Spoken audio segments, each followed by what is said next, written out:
মানিকচকের গোপালপুরের লাগাতার গঙ্গা ভাঙন অব্যাহত। ভাঙনের ফলে মানচিত্র থেকে মুছে যাওয়ার মুখে গোপালপুরের কয়েকটি গ্রাম।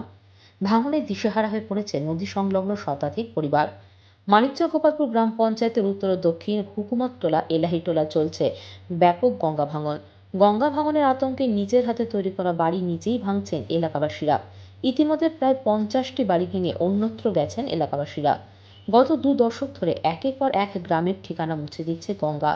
প্রায় 4 কিলোমিটার এলাকার বিস্তীর্ণ বসতভিটা কৃষিজমি গঙ্গায় তলিয়েছে।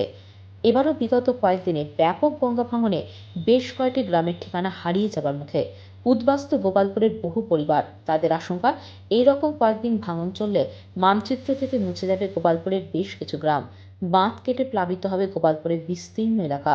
তোমার আপনাদের বাড়ির পরিবর্তন তিনবার বাড়ি পরিবর্তন হয়ে গেছে। কেন? এই যে গঙ্গার কাঠল এখানে আর থাকবে না এখন। কেন? বন্ধ। এই গঙ্গাতে তো সব চলে যাবে। যে গঙ্গা যেভাবে যা কাটছে এই বছরই মনে হয় যে সব শেষ হয়ে যাবে। এখান থেকে মোটামুটি 7-8 মাইল দূরে ছিল।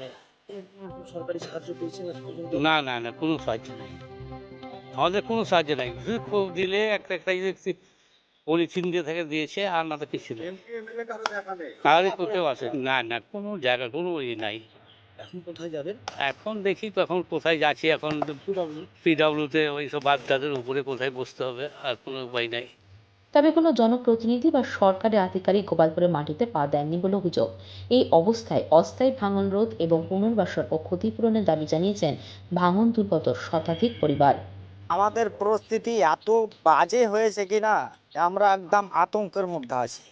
আমাদের কোনো আস্থায় নেই, আমাদের কোনো জমি জায়গা নেই যে আমরা কোথাও গিয়ে বাড়ি দিয়ে কোনো বাচ্চা কাচ্চাকে ছাদ দেবো কি তিরপাল দিয়ে একটা জায়গাতে রাখবো, সে বলে কোনো আমাদের ইয়ে নেই, অর্থ নেই।